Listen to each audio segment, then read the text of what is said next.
Ada Kem, nanti kita bakal tanya-tanya sama Rizky Brilian ya.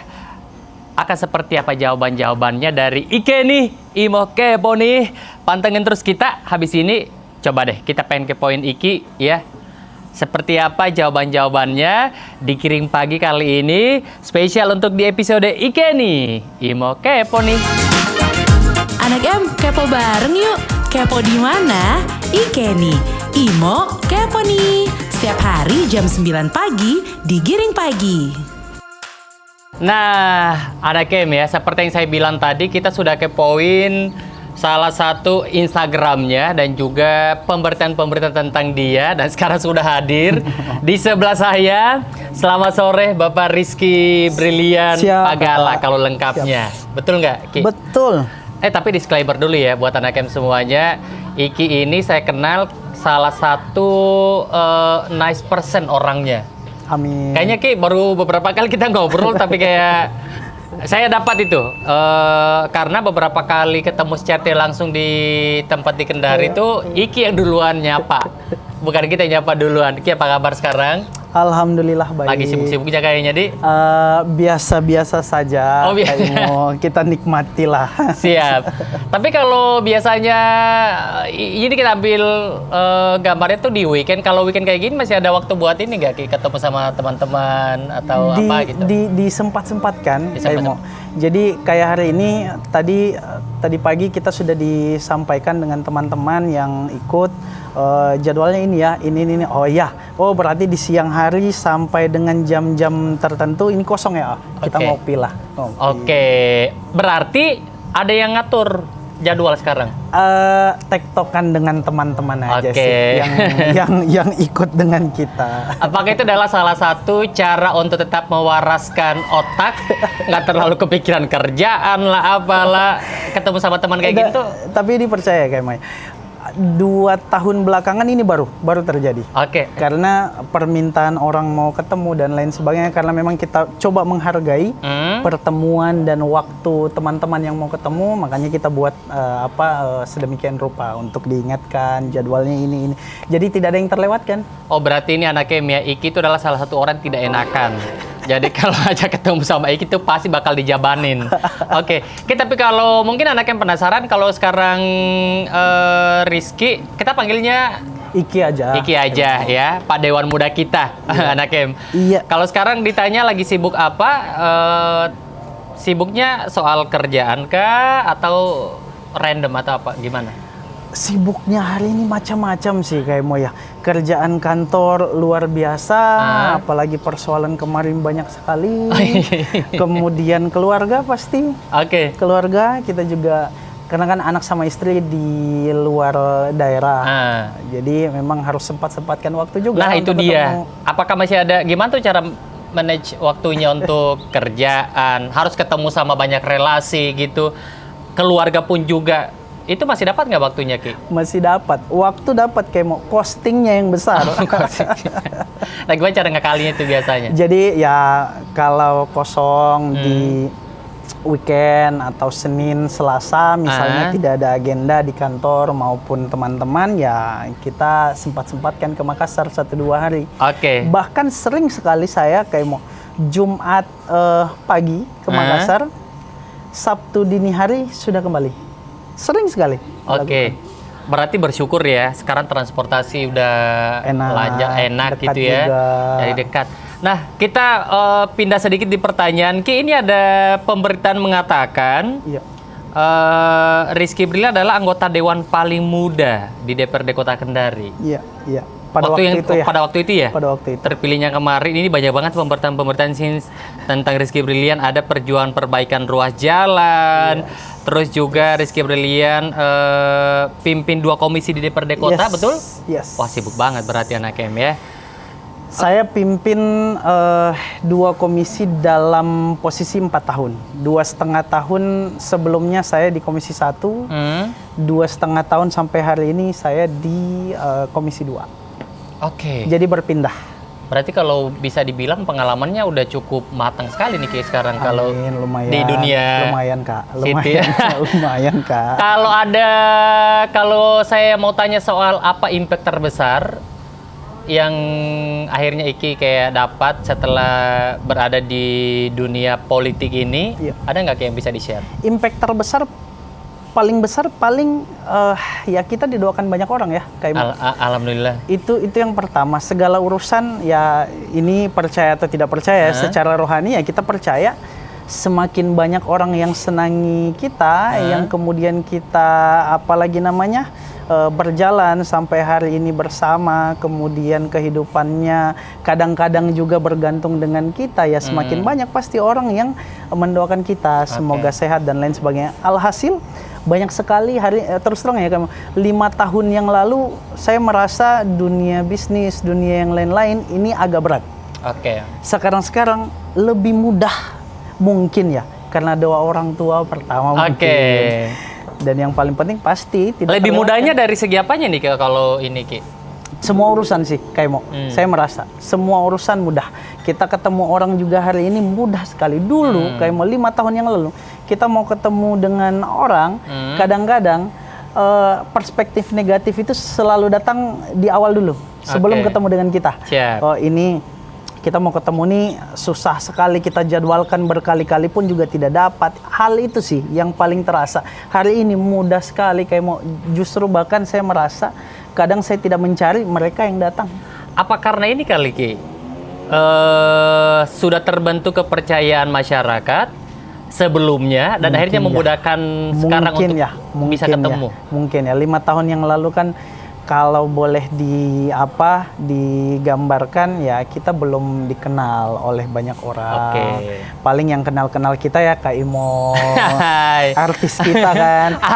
Tadi kalau artis, amin. Tadi kalau dikata di awal, oh iya dulu Iki sering tegur, iyalah kita tegur artis. Tapi harusnya kita dibangga ya anak game. Tapi ini beneran loh. Maksudnya Iki tuh beberapa kali ketemu tuh pasti dia yang duluan nyapa sama kita. Dia yang duluan, hey apa kabar? Kalau kayak gitu pasti icebreaking-nya kayak gitu. Ki, ada nggak kalau mau ini perbedaannya dulu awal mulai menjajaki dunia politik ini, effortnya sama yang katanya mau maju lagi ya? Lanjut Insya Allah maju lagi. Ada perbedaan nggak? Lebih keras yang pertama atau sama aja atau gimana? Berbeda sih, tantangannya pasti berbeda Kaimo. Di awal tantangannya kita memperkenalkan diri, ibarat kita ini jualan, kita baru memperkenalkan diri kita ini seperti ini. Kita masih mencari marketplace-nya kita ini ada di mana sehingga kita bisa apalagi terjual dengan sangat laku. Kalau hari ini tantangannya lebih kepada apakah kita masih bisa bertahan, survive di dunia ini, karena jualan kemarin ternyata tidak bungkusnya saja yang bagus, tapi berikut dalamnya ternyata bagus ini. Karena kan terus terang kalau persoalan politik kita berbicara tentang persoalan penerimaan. Kita bisa ada dan sukses itu karena keinginan masyarakat, bukan karena keinginan kita atau keinginan kelembagaan. Jadi memang effortnya pasti kembali kepada bagaimana keinginan masyarakat. Tantangannya berbeda. Tadinya kita menjual kemasannya kita sangat bagus, hari ini kita menjual isinya kita sangat bagus. Gitu. Ki, kalau di periode sebelumnya itu, apakah itu adalah yang yang mendorong untuk di dunia politik siapa? Keluarga atau niat diri sendiri? Yang mendorong pasti orang tua. Kita sebelum melakukan semua hal pastinya minta izinnya sama orang tua. Itu yang pertama. Tapi keinginan itu memang datang dari diri sendiri. Ya biar juga orang tua punya mendorong sekeras apapun. Kalau kita nggak ada niat gitu ya, keinginan diri sendiri nggak mungkin juga. Tapi Ki, awal-awal saya ingat sekali waktu periode pertama waktu itu lagi sosialisasi dan Hari Kopi Sedunia kalau nggak salah ya. Betul. Kayaknya hari pertama ya waktu itu perayaannya Hari Kopi Sedunia, dan itu kayak ngomong aja tuh mahasiswa untuk dan kalau sekarang kalau kita lihat kayaknya paham banget soal politik ini, jadi gampang mempresentkan sesuatu. Tiba-tiba diperhadapkan dengan situasi banyak sekali orang yang mendengarkan kita. Di sisi lain kita baru memperkenalkan tentang kemasannya kita. Ya ada rasa pasti kayak kadang-kadang ya dulu ya kita ada rasa, walaupun mungkin kemampuan itu sudah muncul. Karena kan kalau kita melihat tidak mungkin juga 3 tahun atau 4 tahun belakangan ini drastis sekali pembelajaran kita. pastinya memang sudah ada apalagi namanya dasar-dasar yang kemudian Oke. sudah ada dalam diri kita. Hanya memang yang membantu kita pada pada hari ini ya karena memang kepercayaan diri saya lihat. Oke. Ada mentor nggak, Ki? Mentor pasti orang tua ya. Oh, selalu orang tua ya. Orang dekat. Oke. Orang tua. Berarti Ki kalau kita tarik di dunia politik ini DNA-nya dari keluarga memang. Kita mau bilang DNA karena orang tua ini birokrasi tulen, enggak juga. Tapi mungkin DNA ini mengalir karena kepemimpinan. Walaupun dalam dunia birokrasi, tapi orang tua kan ini juga punya daya hantar kepemimpinan di birokrasinya itu sendiri. Mungkin itu yang ditransfer sedikit. Oke. Dan mungkin karena berkah Allah Subhanahu wa taala dititipkan ya mungkin DNA-nya Rizky ini ke politik. Oke. Bukan ke ASN. Siap. Oke, tadi Ki sempat bilang bahwa kalau kemarin kan memang di periode pertama itu masih anggaplah kayak marketing kita masih memperkenalkan diri apa semuanya. Nah, Ki, kalau sekarang ini tuh masih penting nggak untuk sosialisasi memperkenalkan diri kembali kepada masyarakat kalau untuk maju ke periode selanjutnya lagi? Secara publikasi, iya mungkin karena pertama 2 bulan yang lalu saya juga sering sekali ditanya apakah masih mau maju atau tidak. Nah, seberapa besar juga daya hantar kita untuk menjelaskan ke semua orang. Ke 1.000 orang saja mungkin kita akan sangat sulit. Nah, kita butuh memang media-media publikasi untuk mengantarkan itu. Tapi terkait dengan membentuk kemasan baru, ini mungkin yang bukan berbicara itu lagi, tapi berbicara tentang apa yang kita sudah lakukan. Yang 4 tahun kemarin, 3 tahun kemarin di periode awal kita menjabat, apa sih yang sebenarnya kita sudah lakukan dan gimana sih karakternya Rizky ini? Karena kalau berbicara tentang perkotaan ini benar-benar majemuk sekali. Majemuknya dari sisi etnik, kebiasaan, kulturnya sangat beraneka ragam. Nah, pendekatan ini yang kita bisa lakukan ya dengan cara semakin natural diri kita, itulah yang kemudian akan dinilai oleh teman-teman masyarakat. Akan terbentuk sendiri zonasinya nanti. Kalau peran dari partai ada nggak? Peran dari partai pasti ya, karena begini.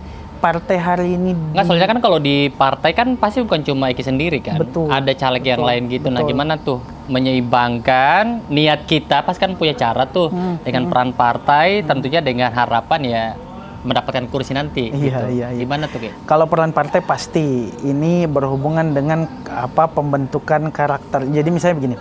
Partai ini kan macam-macam ya ya. Ada partai agamis, demokratis sekali, demokrat banget gitu kan. Jadi ya partai saya ini memang agak sedikit agamis. Membantu kita apalagi yang anak-anak muda ini ya untuk lebih trustingnya dari masyarakat. Betul. Ini agak lebih sedikit terbentuk lah daripada kalau kita di partai lain. Nah, manfaatnya memang sangat besar.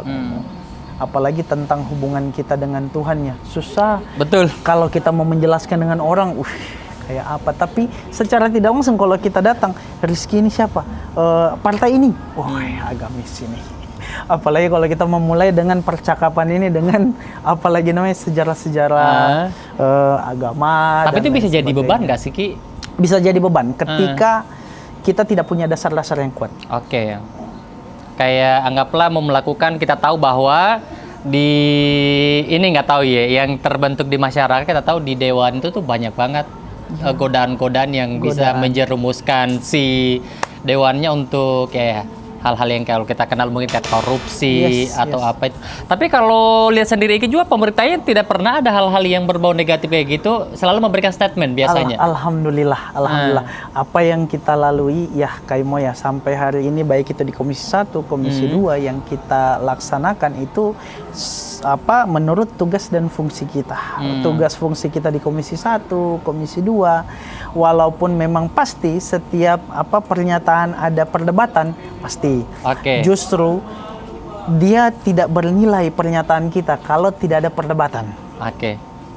Hari ini kan kita merasa hidup karena ada perdebatan. Betul, ada keresahan. Ada perdebatan antara benar dan salahnya.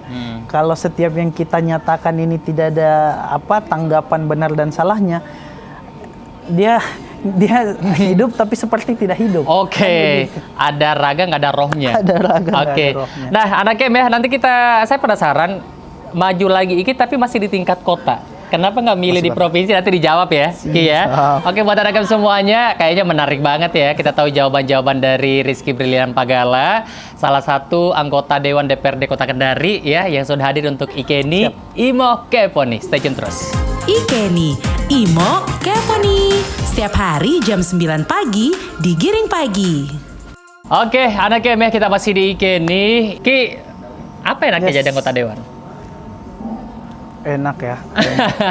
Oke, fasilitasnya kah? Jadi gini, kalau ditanya enaknya mungkin akan sangat jauh karena background kemarin kan Relatif kayak jawabannya ya. Background kemarin dari dunia bisnis. Kita mau membandingkan dunia dewan dengan dunia bisnis pasti akan sangat jauh berbeda. Oke. Dunia bisnis kita atur sendiri waktu kita, sembarang kita mau ngapain aja, nggak ada apalagi namanya batasan dan lain sebagainya. Hari ini mau ketemu orang saja kita harus membatasi.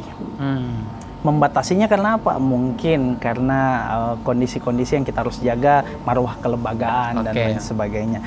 Nah, kalau ditanya enaknya hari ini meskipun ini sedikit klise ya. Tapi kalau ditanya enaknya dewan ini atau kepala daerah, enaknya cuma satu. Apa tuh? Karena kita bisa membantu masyarakat. Nah, berarti mulia ya Ki ya. Ini klise kayak mau. Tapi kalau mau dirunut, boleh berani. Coba tanya sama siapapun yang menjadi legislatif maupun jadi eksekutif, apa sih enaknya? Tidak ada enaknya kayak mau. Kan soalnya ada beberapa juga kalau kita lihat di ini nggak tahu ya. Ada beberapa memang yang di dalam situ enaknya katanya karena banyak proyek gitu. Ya, tapi itu salah satu keenakan. Kenapa saya bilang keenakan? Karena proyek itu yang tadi saya bilang, kita bisa membantu masyarakat. Yang tadinya kalau kita datang misalnya ke lorong ini, ke jalan ini, atau kita cuma mendengar dari keluarga keluh kesahnya, mereka jalan dari masuk ke rumahnya ini jelek sekali jalan, bahkan mungkin mobil tidak bisa masuk. Ketika kita di dewan, kita bisa menyuarakan aspirasi itu. Yang kemudian bermuara kepada apa? Kepentingan masyarakat. Berarti satu keenakannya kayak mau. Karena kita bisa bukan mendikte juga sih, kita bisa mendiskusikan pajak-pajak yang masyarakat sudah kumpulkan di pemerintah untuk dialokasikan sebenar-benarnya. Itu enaknya. Itu kalau anggota dewan yang benar. Enggak tahu ya, yang mana yang nggak benar ini. Yang benar. Kalau yang nggak benar, ada dilihat keresahannya, diusahakan dibikinin proyek, masuk kantong sendiri katanya seperti itu biasanya. Tapi saya tidak bilang bahwa perjalanan hari ini juga tidak ada apalagi namanya sempurna sekali kita jalan, enggak juga, kayak mungkin ada kekurangannya. Tapi yang pasti kalau ditanya keenakannya, kembali lagi keenakannya cuma karena kita bisa langsung bantu masyarakat pakai uang masyarakat sendiri. Wah, luar biasa ya anak Em ya. Berarti apakah itu adalah salah satu syarat? Oke, ini kan kalau di periode ini tuh banyak banget kan anak-anak muda yang akhirnya terjun lagi untuk jadi anggota dewan juga, caleg gitu. Kalau dari Iki sendiri sebagai yang punya pengalaman gitu ya, ada nggak syarat penting untuk menjadi atau masuk di dunia politik itu? Syarat pentingnya ikhlas kayak mau. Serius, gini. Kenapa saya bilang ikhlas? Hari ini rumah sakit jiwa di ujung Puatu sana lagi mendirikan lantai baru. Iya, betul. Mengartikan bahwa hari ini kok bisa sih rumah sakit jiwa mau menambah kapasitasnya? Ya bisa saja ya, karena dalam waktu dekat ini akan ada pemilu dan lain sebagainya. Dan kembali kepada sejarah yang kemarin 2019, banyak akhirnya orang yang menjadi gila karena keputusan dia terjun di politik yang kemudian tidak ada dasar keikhlasan. Makanya saya bilang kadang-kadang orang terjun di politik ini tergantung niatnya sih. Kalau niatnya dia sudah dari awal, ya mohon maaf ya kayak tadi mau bilang, kita dapat banyak proyek, sudah lain-lain udah punya niatnya, kita dapat banyak proyek ini, kita bisa bagi-bagi proyek ini. Sebenarnya tidak terpilihnya itu membawa dia kepada persoalan pasti. Teman-teman kemarin di KPU rilisan semua caleg sekitar berapa? 600 ya, 400 lebih ya? Bacalek ya? Iya, bacalek. Yang walaupun nanti di November baru ketahuan kan yang untuk 2019 itu 500 sekian. Sekarang ada sekitar 600-an, pokoknya sekitar segitu. Di kota ya? Di kota. Padahal kita tidak ada penambahan kuota kursi. berarti kuota caleg yang bertambah. Kita nggak bilang bahwa kemungkinannya akan banyak orang gila setelah itu, enggak ya. Tapi maksudku adalah dengan jumlah itu menandakan bahwa fungsinya rumah sakit jiwa itu dibikin berlantai-lantai, mungkin bisa jadi penampungannya di situ. Saya nanti kan bingung ini kayak mau, kok bisa rumah sakit jiwa tiba-tiba mengusulkan untuk penambahan lantai kuota rumah sakit berarti jiwa. memang banyak yang memprediksi banyak tidak waras after nanti itu. Saya tidak, mudah-mudahan kita doakan. Sebenarnya kalau kita bisa berdoa semuanya jadi, kita doakan semua jadi, tapi kan tidak mungkin itu terjadi. Ki, di masyarakatnya terbentuk bahwa katanya kalau mau jadi caleg kita harus punya uang ya? Yes, pasti. Kenapa saya harus bilang punya uang ya? Memang karena kita jalan, kita membutuhkan kos, biaya bensin, kemudian ada beberapa tim yang kita coba bentuk untuk menjalankan aktivasi kita di masyarakat. Misalnya kayak tadi yang seperti saya bilang, tidak mungkin misalnya 2.000 orang ini kita mau ketemu satu persatu. Pasti kita butuh orang-orang yang bisa meneruskan niatan-niatan baik ini untuk diinformasikan kepada teman-teman masyarakat halayak umum. Nah, itulah yang pasti butuh kos. Kita bayar uang bensinnya teman-teman dan lain sebagainya, ya itulah. Kalau akhirnya terbentuk bahwa ya iyalah harus punya uang, kan kalau kita nggak kasih uang nggak bakal dapat suara. Bakal hari akhir ya. Money politik. Orang suka bilang serangan fajar. Serangan fajar, betul. Walaupun kadang-kadang biar juga nggak fajar saya terima sih. Ya gini sih. Kalau ada. Kalau saya begini, melihat situasi itu ya mungkin keadaan hari ini tidak hanya di Kota Kendari, Provinsi Sulawesi Tenggara, mungkin seluruh Indonesia. Betul. Sudah jadi hal yang biasa Udah saja. jadi kayak kultur kita ya. dengar begitu, sudah jadi kultur. Kalau tidak ada serangan fajarnya kita tidak pilih ini orang. Tapi kalau saya begini, dalam perjuangan politik ini kan kita mau memperjuangkan sesuatu, makanya kembali kepada niat. Kalau niat kita sudah tidak bagus, maka mundur jauh-jauh, mundur pelan-pelan lah. Karena dunia politik ini pertama ada kepercayaan yang menggerakkan hatinya pemilih ini kan bukan hanya sekedar uang kayak Kita mau punya uang di hari akhir pun belum tentu dia pilih. Saya kayak deh. Saya kasih uang nih 1 minggu sebelumnya. Belum tentu kayak mau pilih saya di bilik suara. Aduh, untung saya nggak ada niat untuk jadi caleg ya. Saya orang pertama yang gila kayaknya. Kalau uangku diambil keluarga pilih, nah, itu dia. Satandai orangnya. Itu dia. Makanya saya bilang mungkin korelasinya dengan rumah sakit jiwa ditambah 1 lantai ini kayak sakit hati kan kayak Iya. Saya. Apalagi kalau sudah mengeluarkan banyak ratusan. Makanya saya tantang kembali. Tadi kayak tanya, kalau orang jadi anggota DPR cuman karena ada uangnya, tapi karena dia tidak punya dedikasi sebelumnya dan lain sebagainya, saya pikir tidak juga. Karena itu tadi, Kaimo baru kenal saya nih. Ya betul. Saya datang bawakan Kaimo 3 hari sebelumnya, 1 hari sebelumnya. Kaimo ada ini 500.000 nah. Ini Kaimo pegang. Saya lagi, saya tidak ambil. Kita ambil. Saya ambil. Tapi apakah saya Kaimo tunggu lagi caleg yang lain. Tapi apakah Kaimo mau pilih saya di bilik? Belum. Iya, nggak betul, ada yang tahu. Betul. Yang bisa tahu kan cuma Kaimo dan Tuhan. Siapa yang ini? Apalagi kalau ada lagi mengantri, silakan masuk semuanya. Yang penting ada uangnya. Dan jangan kira Kaimo, hari H itu setelah hari H, misalnya ini suara kita banyak, akan berbondong-bondong orang datang. Saya pilih Kipa. Tadi itu saya orang paling pertama tusuk kita. Saya tusuk kita di sini. Gimana caranya kita mau membuktikan? Padahal ini orang bisa saja kita tidak pernah ketemu sebelumnya. Bisa saja timnya orang. Saya tusuk Kipa tadi. Ki, waktu di periode pertama kalau nggak ini koreksi kalau salah ya, kayaknya Rizky paling banyak meraup banyak suara deh. Ya, kemarin. Di dapil sendiri itu paling banyak. Di tengah senior-senior karena kemarin dapilnya kan dibilang dapil neraka. Di satu Kota Kendari saya urutan kedua. Urutan kedua. Kalau dijabarkan, ini kan baru kemarin. Apa yang membuat kepercayaan masyarakat sama Iki? Saya juga kalau ditanya begitu agak sedikit. Ada pengaruh sama keluarga nggak? Bingung ya. Misalnya kayak biasanya kan kekeluargaan. Kalau saya sih melihatnya mungkin ya. Karena apa yang sudah dilakukan, dedikasi yang sudah dilakukan keluarga kemarin. Karena tidak terlepas dari pengaruhnya bapak sama ibu. Mungkin pernah membantu A, B, C, D, E. Yang F-nya belum pernah dibantu, tapi kedengaran dari E pernah dibantu. Jadi bisa digariskan zonasinya, oh baik ini keluarga. Itu penting ya, itu kita pertama, berbuat baik. Itu pertama. Kemudian kakak dan lain sebagainya. Kemudian yang pasti, kalau kita ini di 2019 kan sudah bonus demografi kita. Sudah merasakan tuh pelan-pelan. 2024 ini luar biasa bonus demografinya. Nah, 2019 kita sudah rasakan. Anak-anak SMA yang tadinya sudah memilih 2019. Iya, betul. Banyak yang pilih. Saya kayak saya breakdown data kemarin Bahkan ada beberapa TPS, saya tidak pernah datang di wilayah itu, saya tidak pernah kunjungan, saya tidak tahu juga keluarga siapa sih, tapi ada suaraku. Kalau kita mau pikir persoalan money politik, tidak mungkin bisa sampai uangku di situ. Tapi kenapa bisa ada suaraku di situ?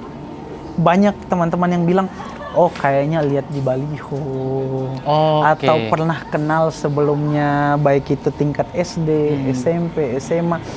Jadi kalau saya, privilege terbaik dari ruang politik ini ya dedikasi yang pernah kita lakukan. Sebelumnya. Berarti memang penting ya Dedikasi. kita menanam sesuatu hal yang baik dan akan menuai hal yang baik pula. Ikeni, Imo Kepo nih. Setiap hari jam 9 pagi di Giring Pagi. Kalau pandangan dari seorang Ki di Dewan Komisi berapa Ki? Saya Komisi 2 sekarang. Itu mengawas Ekonomi. tentang ekonomi gitu. Ki. Kalau ada mungkin dikasih apa ya namanya kayak saran gitu untuk pemerintah kita, baik di tingkat provinsi ataupun di tingkat kota, saran apa nih yang perlu kalau dari Iki sendiri? Apa yang perlu disampaikan Ki, untuk kemajuan kota kita? Sebenarnya singkat ya, kayak target dari APBD kita. Target kepada siapa, subjeknya siapa, objeknya siapa. Berarti banyak dong yang tidak sesuai dengan target selama ini? Menurut saya bukan tidak sesuai, tapi tidak diperuntukkan sesuai urgensitasnya. Hari ini apa sih yang paling mengkhawatirkan sumber daya manusia loh kayak bukan infrastruktur. Infrastruktur hari ini dengan kondisi pertambangan di wilayah kabupaten kota penyangga kita, kadang-kadang di tetangga kita dia bisa aspal dirinya sendiri, dia bisa aspal jalannya sendiri loh. Iya benar ya. Iya loh. Dan harusnya itu adalah tanggung kekuatan jawab ekonomi mereka. Tapi bayangkan generasi-generasinya kita ini kayak masih masuk kah kita ini? 27 sih sekarang. Masih. Jadi kita ini yang akan khawatir kayak bayangkan kalau saya selalu membayangkan kalau saya tidak ada di sini berapa persentase suara-suara penyampaian seperti ini hilang dalam dunia itu. Minta maaf, saya tidak mendiskreditkan teman-teman senior atau teman-teman orang tua. Tapi sebaiknya, saya yakin dengan keberadaan anak-anak muda, dengan kompleksitas persoalan yang dia dapatkan di lingkungannya, di orang tuanya dan lain sebagainya, kalau dia benar membawa dirinya, pasti kegelisahan itu juga muncul di dia. Kegelisahan apa? Untuk membenarkan postur APBD kita merujuk kepada subjek dan objek yang benar sesuai dengan tingkat urgensitasnya. Misalnya kayak saya membayangkan tingkat urgensitasnya yang kayak apa sih? Kita punya uang 20.000 nih. Kita pilih makankah? Padahal kita habis makan 1 jam lalu, atau kita lebih pilih membuat orang bisa makan yang tidak makan selama 1 hari? Wah, itu dalam sih. Sedikit-sedikit pikiran itu, saya pikir kalau anak-anak muda yang duduk di tempat-tempat ruang-ruang publik itu, insya Allah, saya yakin. Yang penting, dasar-dasarnya kuat. Nah, itu nih. Dasar-dasarnya kuat. Ki, menurut kamu ada di dunia politik syarat pentingnya pendidikan penting nggak? Pendidikan penting. Pendidikan formal. Pendidikan formal penting. Informal pun juga penting. Kalau Ki sendiri pendidikan formalnya arsitek. Oh, arsitek. Pantas. Harusnya ini memang ngomongin soal infrastruktur. Ini ngomong kayak gitu. Tapi salah loh itu, kamu arsitek itu selalu diidentikan dengan hanya bangunan per bangunan, tidak. Padahal enggak. Kalau yang kami pelajari ya 5 tahun yang lalu. Oh, SR sih ya berarti. SR. Kita membentuk sebuah ruang itu harus hidup. Siapa yang hidup? Manusianya. Nah, dari sisi itu saja kita sudah bisa belajar. Berarti arti dari sebuah kehidupan itu, mau apapun yang terjadi, itu harus ada unsur kehidupannya di situ. Bangunan saja kita merasakan itu misalnya bangunan yang dibikin sama teman-teman, ya minta maaf tidak mendiskreditkan lagi, teman-teman sipil misalnya, karena dia tidak belajar tentang isu-isu perkotaan, pergerakan sosial dan lain sebagainya, maka dia membangun bangunan, membangun saja. Terasa itu ada rumah-rumah yang kita nyaman. Ya selain ini hubungannya psikologi antara keluarga ya. Betul. Ini ada rumah yang kita nyaman. Baru kita masuk segar sekali, kita punya pikiran. Itu ruang-ruang yang sengaja dibentuk, bukan terbentuk dengan sendirinya. Itu tuh dipelajari ya Ki ya? Di arsitek. Waktu di pendidikan formal kemarin. Arsitek. Tapi sebenarnya adalah yang paling dibutuhkan juga adalah kolaborasi. Penting nggak sih Ki? Kolaborasi. antara orang-orang yang terlibat dalam kehidupan ini ya. Ya betul. Kolaborasi. Karena kayaknya kita nggak bisa kerja sendiri juga, Nggak kita bisa, butuh power nggak orang bisa. lain. Percaya kayak mau ya, hari ini saya jalan walaupun masih di kota, tapi saya kerjasama dengan teman-teman yang sudah mau jadi kepala daerah. Kemungkinan nggak Ki? Rizky Apa nih? Brilian Pagala nanti someday jadi seorang. Ki, kamu melihat karir kamu sampai di mana titiknya nanti? Target pasti kepala daerah. Kepala daerah. Kenapa saya bilang kepala daerah? Kepala daerah Aceh Karena atau Batam? karena saya tahu, Oke. karena saya tahu gini. Perbedaan antara legislatif dan eksekutif. Eksekutif Hmm. dia punya berbagai macam senjata yang dia bisa langsung gunakan dalam hitungan detik. Oke. Legislatif dia harus bersuara dulu, belum tentu 3 hari itu suaranya dia bersuara, belum tentu didengar. Hmm. Tapi eksekutif ketika merencanakan sesuatu dia langsung bisa mengeksekusi. Oke. Dia eksekutor. Nah, kalau ditanya kemana sih akhirnya, pasti kita berkeinginan untuk menjadi kepala daerah. Karena kenapa? Bukan karena uangnya lagi kayak mau, bukan karena proyek. Sekarang kalau kita mau breakdown ke situ, berapa banyak juga uang yang kita harus habiskan untuk jadi kepala daerah. Oke. Niatannya tidak ke situ, tapi karena kegelisahan ini yang kita bawa, kita gelisah. Oh ternyata kita harus jadi kepala daerah. Biar kayak orang-orang kayak Kak Imo, orang-orang teman-teman lain yang datang, Pak, saya ini rumahku kasihan, mau digusur, mau apa dan lain sebagainya. Itu Iya. saya mau digusur. Tidak, iya. kayak mau maksudnya, Pak,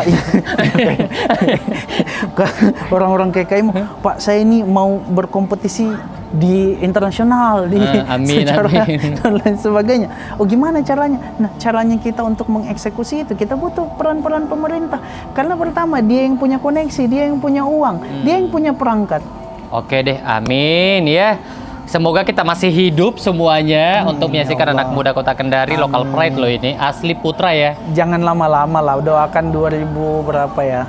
Ki, biasanya kan orang tuh kota, provinsi, terus ke Senayan dulu. Kita berdoa Kaimo. Begini, makanya tadi saya bilang saya masih masuk di kota.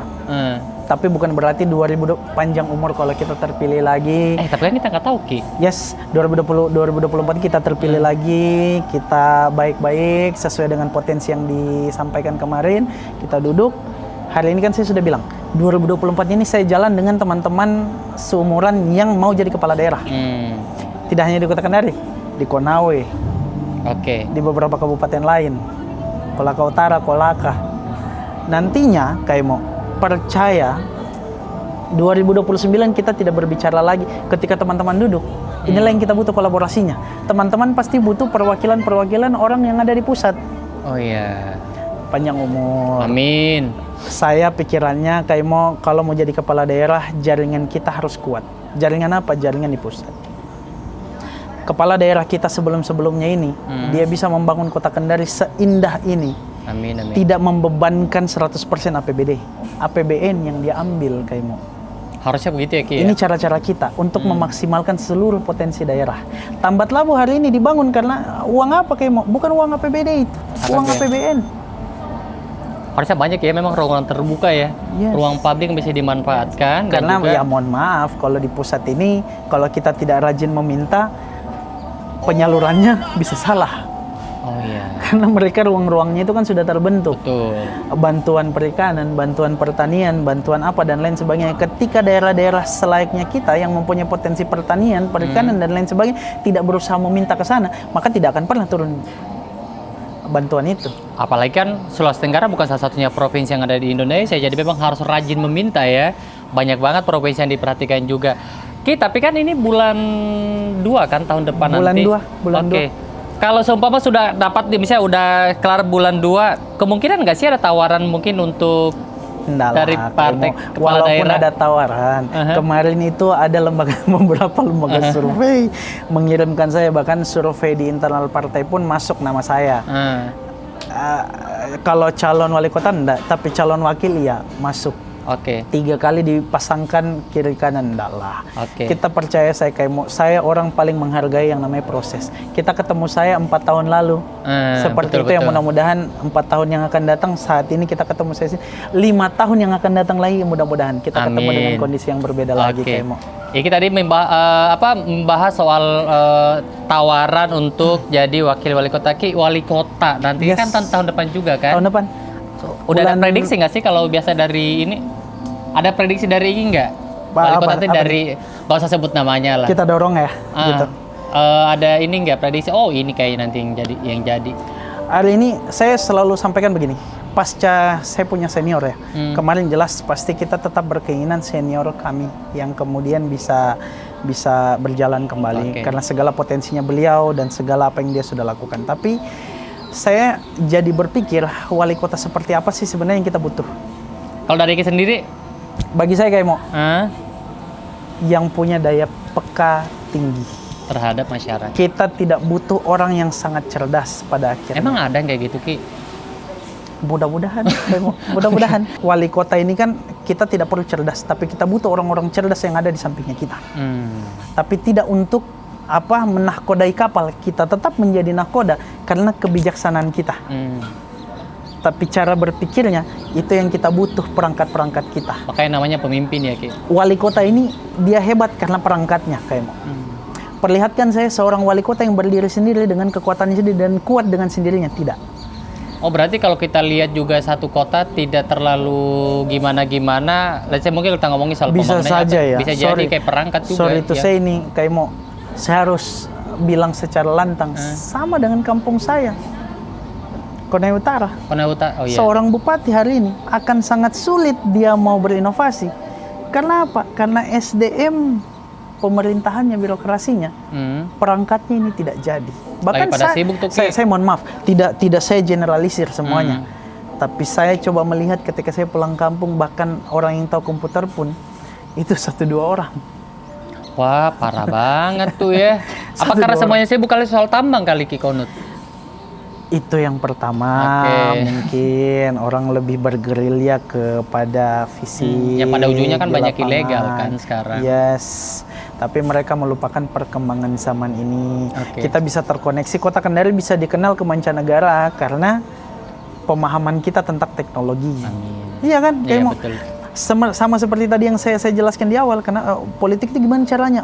2.000 orang, kita butuh mungkin 200 orang untuk memperkenalkan kita kepada masing-masing orang itu. Kita tidak bisa jalan sendiri, kita perkenalkan ke semua 2.000 orang. Nah, sama dengan kabupaten kota. Kita tidak bisa dari mulut ke mulut, kepala daerah, kemudian kita butuh orang-orang. Kita butuh digital, kita butuh teknologi untuk memperkenalkan kota Kendari secara tidak langsung. Dan itu harus support besarnya dari pemerintah. Support besar dari pemerintah. Ikeni, Imo Kepo nih. Setiap hari jam 9 pagi di Giring Pagi. Anak Kem katanya kalau jadi anggota dewan juga tiktokannya harus cepat. Harus cepat merespon aspirasi masyarakat ya, harus cepat pokoknya gitu. Nah, kita lihat Ki, mungkin saya mau kasih tantangan Ki, ini games gitu ya. Kita akan lihat seberapa cepat Iki merespon akan kata-kata ini, kalimat ini, dan kayak gimana responnya. Ya, yang pertama Ki, siap? Iya, siap. Sayap. Patah. Sayap-sayap yang patah. Film ya. Olahraga. Badminton. Keluarga. Anak. Kendari. Menang. Dan terakhir 14 Februari 2024. Menang lagi. Menang lagi. Wah, jawabannya cepat ya. Semuanya diplomatis kayak jawabannya. Terima kasih Ki. Cari aman. Tapi jangan cari aman ya buat yang lain, buat anak semuanya. Thank you. Siap. Ikeni, Imo Kepo nih. Setiap hari jam 9 pagi di Giring Pagi. Buat teman-teman senior yang terjun di dunia politik, memang pesan besarnya bahwa hari ini kondisi pemerintahan kita butuh orang-orang yang sangat peka terhadap kehidupan seluruh masyarakat. Bukan hanya melihat tentang kaum marginal dan lain sebagainya, tapi melihat kepada kondisi kebutuhannya. Itu mungkin kira-kira yang mudah-mudahan bisa kita sama-sama perlihatkan di kemudian, dan insya Allah mudah-mudahan nanti kota Kendari bisa jadi kota yang sangat baik dan maju masyarakat. Amin, dan nyaman tentunya dan nyaman, ditinggali. Pasti. Dan yang paling penting juga jangan lupa di tanggal 14 Februari nanti untuk memberikan hak suaranya. Memberikan hak suara sebaik-baiknya. Kalau saya tidak baik, jangan pilih saya. Tapi kalau saya baik, ingat-ingat mediatinya. Siap. Sebenarnya mau tanya tadi ini, kalau tidak kepilih nanti mau ngapain? Pasti balik ke bisnis. Balik ke bisnis. Balik di bisnis dan tidak berhenti pasti untuk melakukan pengabdian ya. Amin. Kita doain ya. Pokoknya buat kita habis pil caleg ini kan langsung pilkada. Oh iya benar ya. Yes. Jadi memang persiapannya semangatnya harus tetap dijaga ya. Ki? Semangatnya dijaga. Dan tetap waras sih. Tetap waras. Tetap waras biar mental kita tuh tetap sehat gitu.